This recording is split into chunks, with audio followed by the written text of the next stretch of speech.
Pondicherry premier league cricket போட்டியில் தொடர்ந்து 4வது வெற்றியை பதிவு செய்தது வில்லியனூர் மோகித் கிங்ஸ் அணி.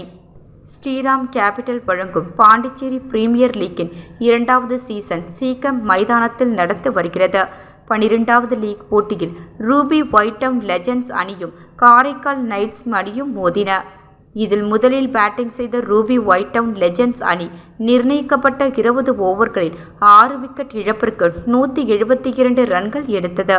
173 ரன்கள் எடுத்தால் வெற்றி என்ற இலக்குடன் களமிறங்கிய காரைக்கால் நைட்ஸ் அணி 19.3 ஓவர்களில் 7 விக்கெட் இழப்பிற்கு 173 ரன்கள் எடுத்து 3 விக்கெட் வித்தியாசத்தில் வெற்றி பெற்றது.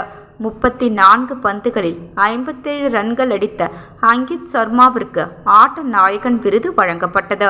இதனைத் தொடர்ந்து நேற்று மாலை 6 மணிக்கு நடந்த 13வது லீக் போட்டியில் வில்லியனூர் மோகித் கிங்ஸ் அணியும் மாஹே மெகலா ஸ்ட்ரைக்கர்ஸ் அணியும் மோதின.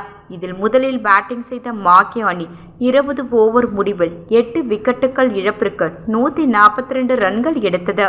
143 ரன்கள் எடுத்தால் வெற்றி என்கின்ற இலக்குடன் களமிறங்கிய வில்லியனூர் மோகித் கிங்ஸ் அணி முதலில் 3 விக்கெட்டுகளை இழந்தாலும் அந்த அணியின் கேப்டன் ரோஹித் அபாரகமாக ஆடி 27 பந்துகளில் 52 ரன்கள் எடுத்து கடைசி வரை களத்தில் இருந்தார்.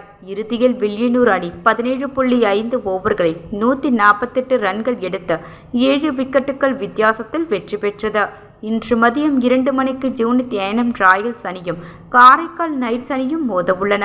அதேபோல் மாலை 6 மணிக்கு ஊசூடு ஆக்காட்டு வாரியர்ஸ் அணியும் வில்லியனூர் மோகித் கிங்ஸ் அணியும் மோதுகிறது. மேலும் நடைபெறும் அனைத்து போட்டிகளுக்கும் அனுமதி இலவசம் என்பது குறிப்பிடத்தக்கது.